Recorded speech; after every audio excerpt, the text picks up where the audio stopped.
আপনারা দেখছেন TVN update. স্বাগত জানাচ্ছি আমি রানা রায়হান। কারোর জন্য ভালো খবর, আবার কারোর জন্য খারাপ। বিশেষ করে অভিবাসী এবং সম্ভাব্য অভিবাসী যারা, তাদের জন্য এটি ভালো খবর। কঠোর অভিবাসন নীতি শিথিল করছেন প্রেসিডেন্ট ডোনাল্ড ট্রাম্প, আর এটা করতে হচ্ছে অর্থনীতি এবং ব্যবসায়ীদের চাপে, কারণ অভিবাসীদের ছাড়া ব্যবসা চলছে না। এরকমই খবর এসছে নিউ ইয়র্ক টাইমসে। অর্থনৈতিক এজেন্ডার সাথে সংঘাত তৈরি হওয়ায় প্রেসিডেন্ট ট্রাম্প তার একাধিক কঠোর অভিবাসন নীতি থেকে পিছিয়ে এসেছেন। এতে ক্ষুব্ধ হয়েছেন তার কট্টর ডানপন্থী মিত্ররা। প্রশাসনের কর্মকর্তারাও বিভ্রান্ত হয়ে পড়েছেন। হোয়াইট হাউসে প্রবেশের সময় প্রেসিডেন্ট ট্রাম্প দুই ধরনের প্রতিশ্রুতি দিয়েছিলেন: আমেরিকার ইতিহাসে সবচেয়ে বড় বিতরণ অভিযান পরিচালনা এবং ব্যবসার জন্য সোনালী যুগ ফিরিয়ে আনা। মাসের পর মাস তিনি দেখানোর চেষ্টা করেছেন যে দুটি প্রতিশ্রুতিই একসাথে এগিয়ে নেওয়া সম্ভব। কিন্তু সাম্প্রতিক কয়েক সপ্তাহে পরিষ্কার হয়েছে এই দুই প্রতিশ্রুতি প্রায়ই মুখোমুখি সংঘাতে জড়িয়ে যাচ্ছে, অর্থাৎ এগুলো পরস্পর বিরোধী। এর ফলেই ট্রাম্প একাধিক আলোচিত নীতি শিথিল করেছেন, স্থগিত করেছেন বা সরাসরি উল্টে দিয়েছেন।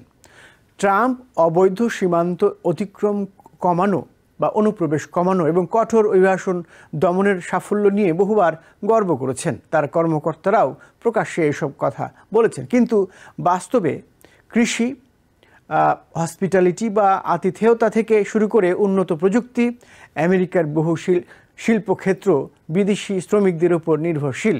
এখানেই শুরু হচ্ছে দ্বন্দ্ব। ক্যাটো ইনস্টিটিউটের অভিবাসন বিষয়ক পরিচালক ডেভিড জে বিয়ার বলেন, অন্যদের মতো ট্রাম্প হৃদয় থেকে, অন্তর থেকে অভিবাসন বিরোধী অভিযানে বিশ্বাসী নন। তিনি রাজনৈতিকভাবে কঠোর ভাষা ব্যবহার করেন, কিন্তু ব্যবসার প্রয়োজনীয়তার প্রতি তার সবসময় এক ধরনের নরম মনোভাব থাকে। সবচেয়ে আলোচিত ঘটনার একটি ঘটেছে জর্জিয়ার একটি ইলেকট্রিক গাড়ির ব্যাটারি কারখানায়।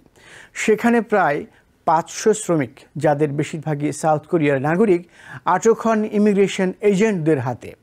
ঘটনাটি সিউলে তীব্র ক্ষোভ সৃষ্টি করেছে। গুরুত্বপূর্ণ মিত্র এবং বাণিজ্য অংশীদার সাউথ কোরিয়ার সাথে সম্পর্ক ঝুঁকির মুখে পড়ে গেছে। একই সাথে বিদেশি বিনিয়োগ নিরুৎসাহিত হওয়ার আশঙ্কাও তৈরি হয়েছে। শেষ পর্যন্ত ট্রাম্প বিতাড়ন কর্মসূচি সাময়িকভাবে স্থগিত করেন এবং ভাবেন শ্রমিকদের দেশে থেকে কাজ শেষ করার সুযোগ দেওয়া যায় কিনা।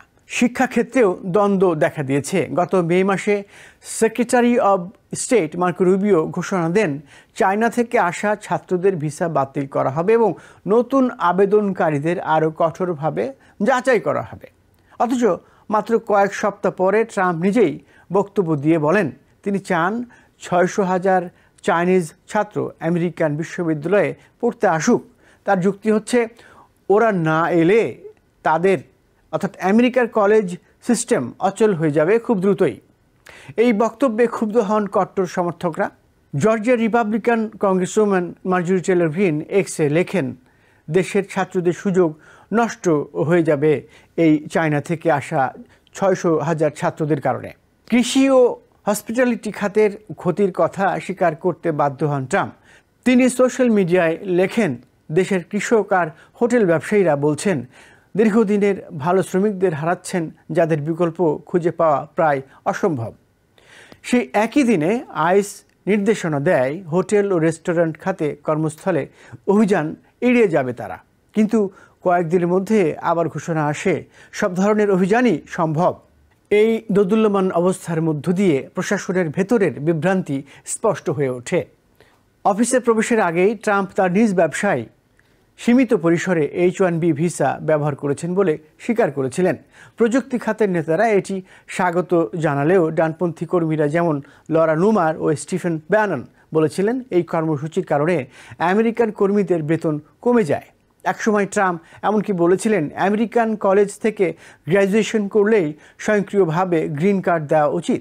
পরে তার মুখপাত্র দ্রুত সেই বক্তব্য প্রত্যাহার করেন এবং বলেন কঠোর যাচাই প্রক্রিয়া চালু করা হবে। বর্তমানে তার প্রশাসন বহু ছাত্রের ভিসা বাতিল করেছে এবং প্যালেস্টাইনপন্থী কর্মী ও গবেষকদের গ্রিন কার্ড প্রত্যাহারের পদক্ষেপ নিয়েছে। সেন্টার ফর ইমিগ্রেশন স্টাডিজের প্রধান মার্ক ক্রিকোরিয়ান বলেন, ব্যবসার স্বার্থ সবসময় রিপাবলিকান প্রশাসনকে প্রভাবিত করেছে। তবে তার মতে এবার ব্যবসার চাপ সত্ত্বেও ট্রাম্পের ওই বহিষ্কার অভিযান থেমে যাবে না। অন্যদিকে সাবেক ডেপুটি হোমল্যান্ড সিকিউরিটি সেক্রেটারি কেন কুচিনেলি বলেছেন, কঠোর অভিবাসন নীতি আসলে দরিদ্র আমেরিকানদের চাকরির সুযোগ রক্ষা করে। তবুও তিনি স্বীকার করেন, প্রেসিডেন্ট ব্যবসায়ী। কেউ কেউ যদি বলেন অভিবাসীদের ছাড়া তিনি ব্যবসা চালাতে পারছেন না, তাহলে তিনি সেই বক্তব্যে গুরুত্ব দেন। সব মিলিয়ে ট্রাম্পকে একসাথে সামলাতে হচ্ছে দুই দিক। একদিকে সীমান্ত সুরক্ষা ও বহিষ্কারের প্রতিশ্রুতি দিয়ে সমর্থকদের আশ্বাস দেওয়া, অন্যদিকে কৃষি, হোটেল, বিশ্ববিদ্যালয় এবং বিদেশি বিনিয়োগকারীদের ভরসা জোগানো। এখন পর্যন্ত দেখা যাচ্ছে আদর্শ নয়, অর্থনীতি বারবার জিতে যাচ্ছে, আর এতে কট্টর সমর্থকরা ক্রমেই ক্ষুব্ধ হচ্ছেন।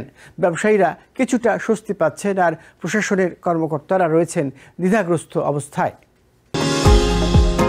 নিউ ইয়র্ক থেকে সম্প্রচারিত TVN 24 টেলিভিশন, বিশ্বজুড়ে বাঙালির কণ্ঠস্বর।